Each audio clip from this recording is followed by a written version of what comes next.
मैं colonel Sophia Qureshi और मेरे साथ विंग कमांडर व्योमिका सिंह आज आपको 6 से 7 मई 2025 की रात 1:05 से 1:30 बजे के बीच भारतीय सशस्त्र बलों द्वारा अंजाम दिए गए ऑपरेशन सिंदूर के बारे में जानकारी देंगे।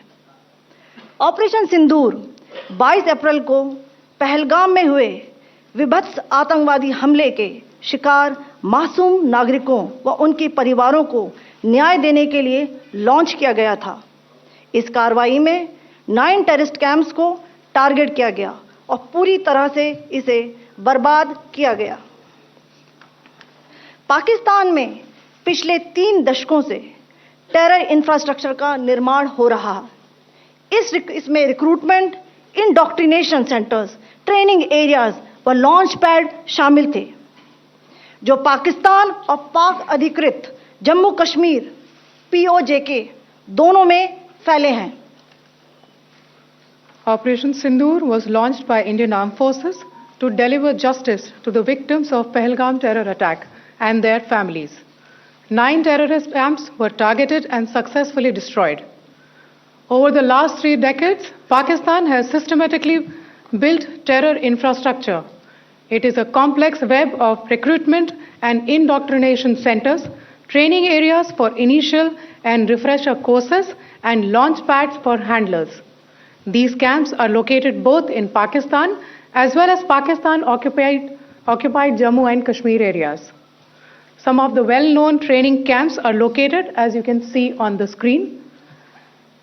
They are distributed from Savai Nala in the north, counting to approximately 21, ending at Bhagalpur to the south. इन लक्ष्यों का चयन विश्वसनीय इंटेलिजेंस सूचनाओं के आधार पर हुआ ताकि आतंक गतिविधियों की रीढ़ तोड़ी जा सके, और यह खास ध्यान दिया गया कि निर्दोष नागरिकों और सिविलियन इंस्टॉलेशन को नुकसान न पहुंचे। The selection of these targets for Operation Sindoor was based on credible intelligence inputs and role of these facilities in perpetrating the terror activities. The locations were so selected to avoid damage to civilian infrastructures and loss of any civilian lives. This was done with due diligence, and the camps selected for targeting and their engagement will now be shown to you one by one. POJK के target मैं आपको बताना चाहूंगी। सबसे पहले सवाई नाला camp Muzaffarabad, जो कि POJK के लाइन ऑफ कंट्रोल से 30 किलोमीटर दूर है।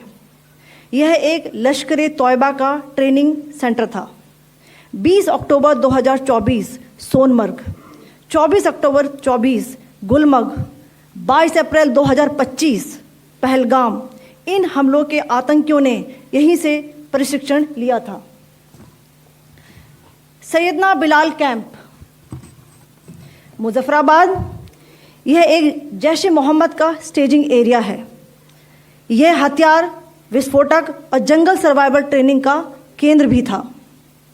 गुलपुर कैंप कोटली, यह LOC से 30 किलोमीटर दूर था। लश्कर-ए-तौयबा का बेस था, जो रजौरी, पुंछ में सक्रिय था। 20 अप्रैल 2023 को पुंछ में और 9 जून 2024 को तीर्थ यात्रियों के बस हमले में यहीं से आतंकी को ट्रेन किया गया था।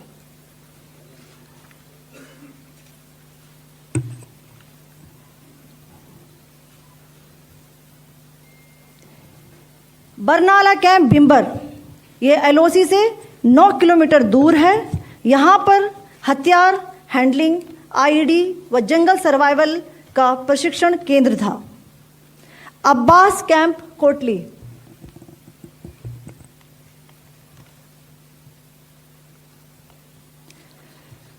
यह LOC से 13 किलोमीटर दूर है। लश्कर-ए-तौयबा का फिदाइन यहाँ तैयार होता था। इसकी कैपेसिटी 15 टेररिस्ट को ट्रेन करने की थी।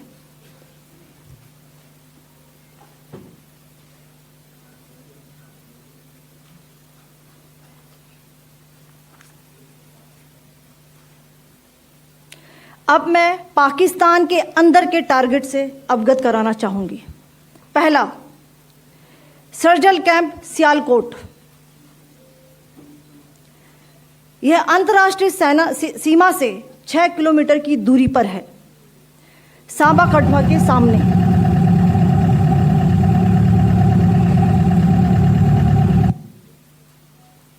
मार्च 2025 में जम्मू एंड कश्मीर पुलिस के 4 जवानों को की जो हत्या की गई थी, उन आतंकवादियों को इसी जगह पर ट्रेन किया गया था।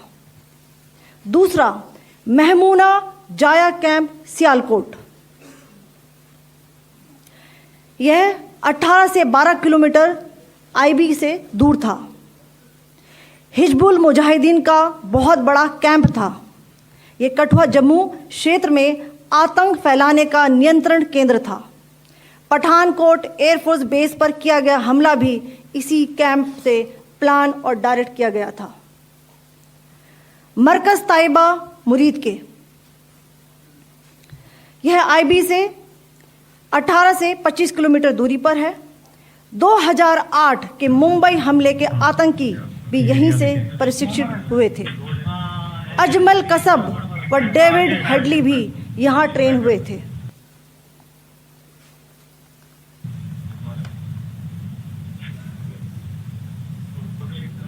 आगे दूसरा आया।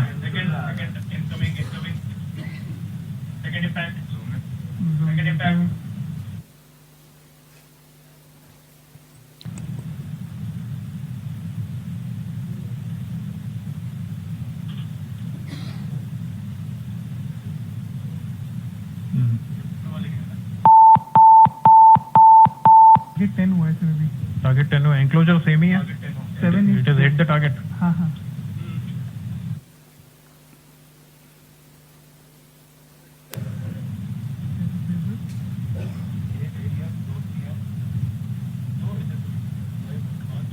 आ गया सर इम्पैक्ट।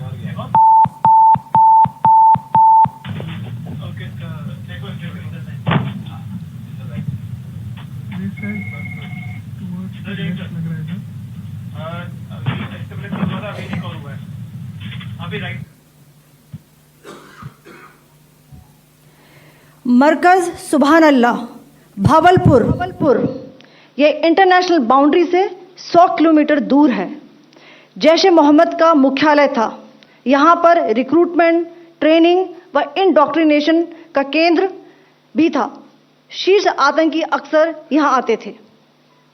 मैं आप सबको बताना चाहती हूँ कि किसी भी सैन्य ठिकाने का निशाना नहीं बनाया गया और अभी तक किसी तरह की नागरिक क्षति की रिपोर्ट नहीं है।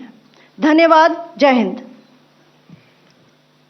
The strike on the terror camps were undertaken through precision capability, as shown to you. A niche technology weapons with careful selection of warheads was ensured so that there will be no collateral damage. The point of impact in each of the target was a specific building or a group of buildings. All the targets were neutralized with clinical efficiency, and the results reiterate the professionalism of the Indian Armed Forces in the planning and execution of their operations. No military establishments were targeted. India has demonstrated considerable restraint in its response. However, it must be said that the Indian Armed Forces are fully prepared to respond to Pakistani misadventures, if any, that will escalate this situation. Jai Hind, and thank you very much.